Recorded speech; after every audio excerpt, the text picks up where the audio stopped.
Assalamualaikum warahmatullahi wabarakatuh.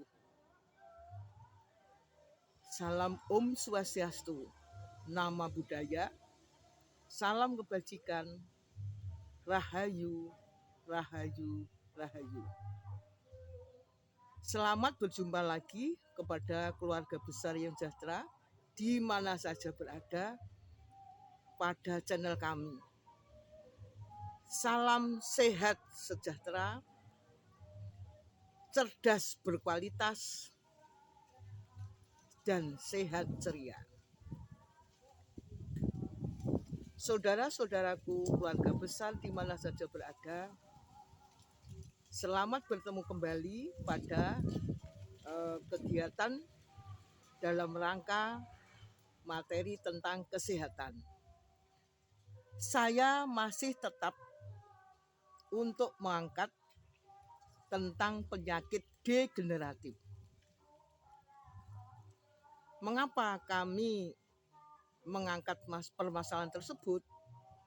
Karena kami merasa terpanggil dan kepedulian terhadap penyakit degeneratif. Supaya kita fokus, apakah sebenarnya penyakit degeneratif? Penyakit degeneratif itu antara lain adanya kerusakan sel. Yang kedua, karena kita sudah mengalami lanjut usia. Yang ketiga, menurunnya imun. Yang keempat, karena pengentalan darah. 4 permasalahan itulah yang bisa mengakibatkan penyakit degeneratif. Baiklah, saudara-saudaraku sekalian, keluarga bahagia sejahtera di mana saja berada. Penyakit degeneratif itu kebanyakan memang dialami oleh para lansia. Tetapi kita harus tahu sekarang ini bahwa penyakit degeneratif itu tidak hanya dialami oleh para lansia.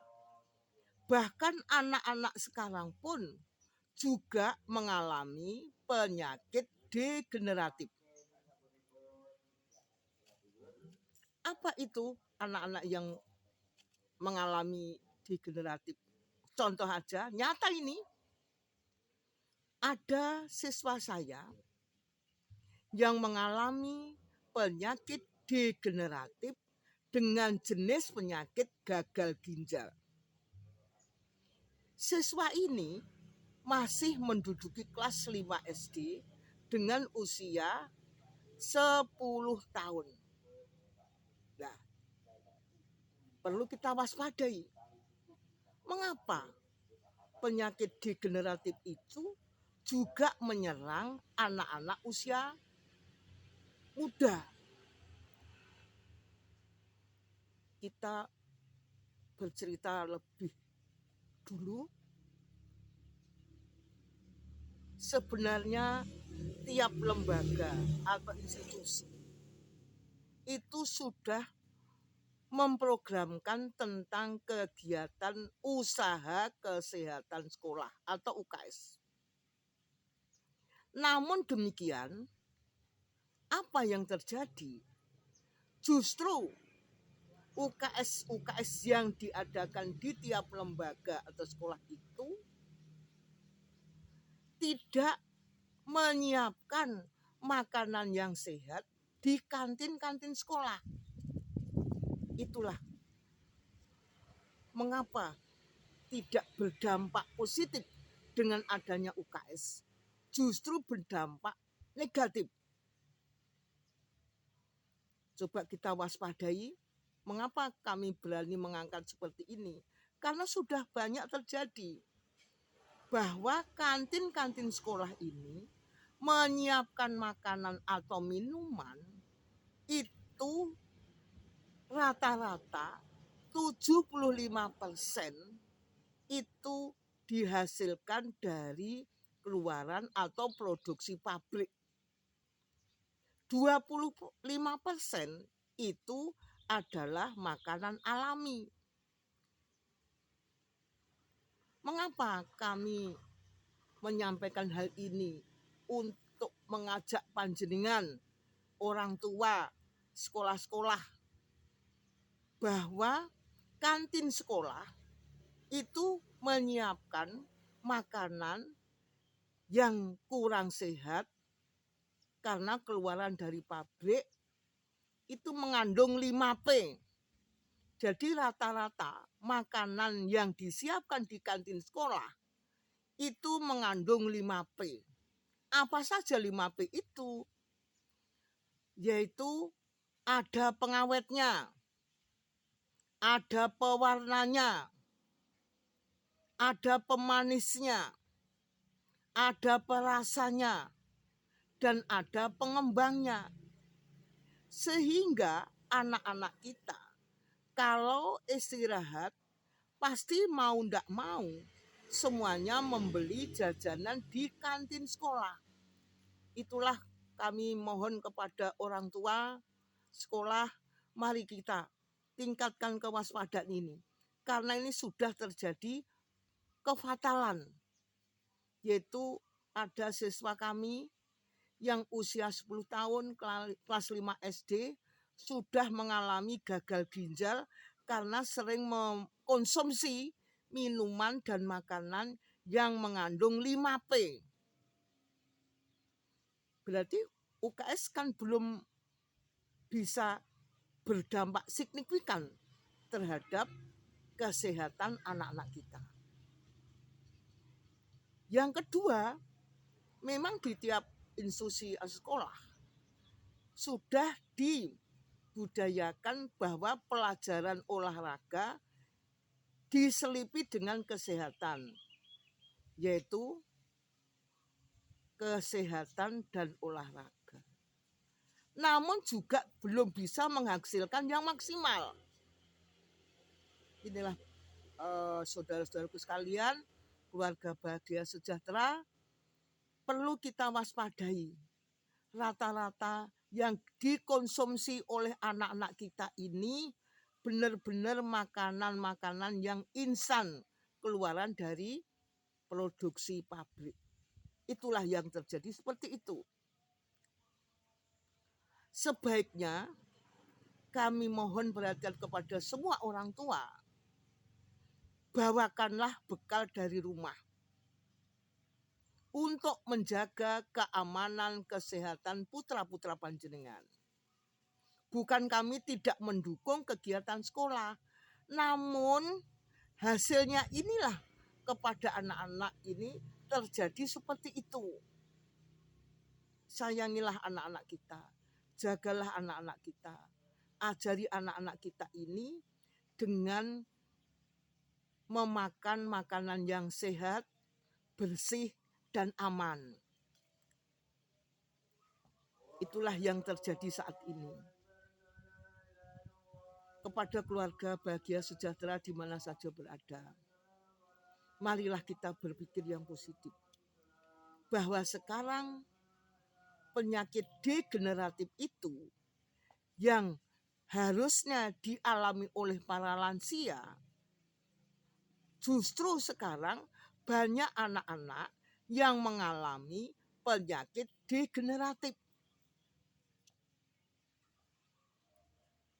Marilah kita semuanya meningkatkan kepedulian kita. Kami mohon bantuan masyarakat, orang tua, sekolah, mulai kita mengevaluasi, menyiapkan makanan-makanan yang sehat untuk anak-anak kita. Agar anak-anak kita ini bisa tumbuh berkembang sesuai dengan usia anak, jadi anak yang sehat.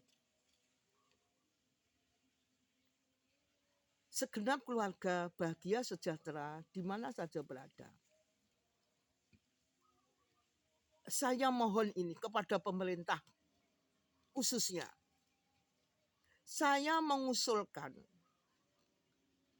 atas kejadian tersebut untuk bisa menambah pelajaran di dalam kurikulum dengan tambahan pelajaran ilmu kesehatan secara holistik, yaitu tentang belajar kesehatan secara menyeluruh. Mohon pemerintah kepada Bapak Menteri, Menteri Kesehatan, Menteri Pendidikan, mari kita selamatkan anak-anak kita. Apalagi ini ada program dari pemerintah untuk memberikan makanan sehat untuk anak-anak kita. Supaya kita semuanya paham tentang adanya sadar untuk menjaga kesehatan, kita harus kerjasama yang sinergi, menyiapkan makanan yang sehat untuk anak-anak kita. Supaya anak-anak kita tidak mengalami penyakit degeneratif. Sekali lagi kami mohon kepada pemerintah lewat media ini, masukkan kurikulum tentang ilmu kesehatan yang holistik. Jangan diinklusifkan kepada mata pelajaran yang lain. Kami mohon untuk ilmu kesehatan secara holistik ini mata pelajaran yang berdiri sendiri. Agar kita lebih menyeluruh, mengetahui organ-organ kita, mengenal organ-organ kita, menjaga organ-organ kita ini agar tetap sehat sampai anak-anak nanti dewasa. Keluarga besar bahagia yang sejahtera di mana saja berada. Inilah kewajiban kita semuanya untuk menyelamatkan generasi-generasi kita agar menjadi anak yang sehat, cerdas, dan berkualitas. Tugas kami menyampaikan informasi ini sekaligus memberikan edukasi kepada masyarakat luas. Pentingnya menjaga kesehatan jasmani dan rohani. Mari kita buka mindset kita lagi yang dulu pernah kita dengung-dengungkan. Menjaga lebih baik daripada mengobati. Tetapi kalau konsumsi yang kita makan itu tidak mendukung, bagaimana kita ini bisa menjaga kesehatan kita ini? Bagaimana kita bisa mencegah penyakit? Karena di rumah sakit itu tidak menyelesaikan akar permasalahannya, hanya mengobati, tidak menyelesaikan permasalahan dari apa yang dirasakan oleh pasien. Kenapa seperti? Karena saking yang antri itu banyak sekarang. Semakin banyak rumah sakit dibangun, semakin banyak orang yang sakit. Nah, ini kita harus mulai belajar dari sini. Mari kita rawat, kita jaga anak-anak kami agar tetap anak-anak kami itu sehat. Sebenarnya penyakit degeneratif itu mudah untuk diatasi senyampang kita tahu akar permasalahannya.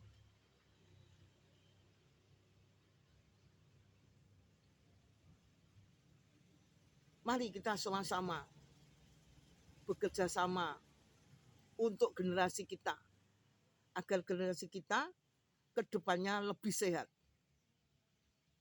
Dan ibu-ibu, mari kita belajar bagaimana menjaga pola makan yang sehat, yang aman, gaya hidup yang sehat, olahraga yang teratur, terukur sesuai dengan usia, agar kita tetap mempertahankan kesehatan kita sesuai dengan usia kita, sesuai dengan usia anak-anak. Jadi nanti kita kalau ini semuanya bisa bersinergi, semuanya akan terwujud. keindahan semuanya, sehat semuanya. Sekali lagi ini kami mohon kepada pemerintah, kami mengusulkan satu pelajaran yang berdiri sendiri dimasukkan di dalam kurikulum, yaitu ilmu kesehatan secara holistik. Nanti monggo dijabarkan lebih dalam lagi, karena kami yakin dan percaya bahwa Bapak Menteri Kesehatan, Menteri Pendidikan akan lebih teliti dan lebih paham bagaimana untuk menjabarkan ilmu kesehatan secara holistik. Sekali lagi, mari kita bersama-sama bekerja yang sinergi demi anak-anak bangsa, agar anak-anak nanti akan berkembang secara maksimal, bisa menjadi generasi penerus yang sehat dan cerdas dan tidak sakit-sakitan. Itulah saudara-saudaraku semuanya, keluarga besar bahagia dan sejahtera di mana saja berada. Kami berdoa kita oleh Allah selalu diberikan kesehatan, selalu mendapatkan perlindungan, selalu mendapatkan keberkahan, dan di mana-mana kita dalam keadaan bahagia sejahtera. Demikian yang aku bisa sampaikan. Pasti aku percaya semuanya ada manfaatnya. Untuk pertemuan berikutnya, kami juga akan mengangkat tentang penyakit degeneratif yang lainnya. Karena ini saya aturkan ini supaya kita paham bahwa penyakit degeneratif itu tidak hanya diderita oleh para lansia, tetapi juga dialami oleh anak-anak kita yang usianya masih muda. Nah, disinilah kami mengajak pada panjenengan selalu meningkatkan kewaspadaan, meningkatkan kesehatan, meningkatkan kepedulian, sehingga kita akan lebih selektif di dalam menyajikan makanan buat anak buah hati kita. Sekian, terima kasih. Kurang lebihnya mohon maaf. Dan kami mohon sekali lagi kepada pemerintah, mari sebelum kita mengantisipasi terjadinya sesuatu, dan ini mengiringi program pemerintah dalam memberikan pola makan yang sehat, kami mengusulkan, tetap sekali lagi mengusulkan tentang satu mata pelajaran yang berdiri sendiri tentang ilmu kesehatan yang holistik. Sekian, terima kasih. Selamat berjuang. Dan kita akan berkarya lebih baik lagi. Akhirnya, wassalamualaikum warahmatullahi wabarakatuh.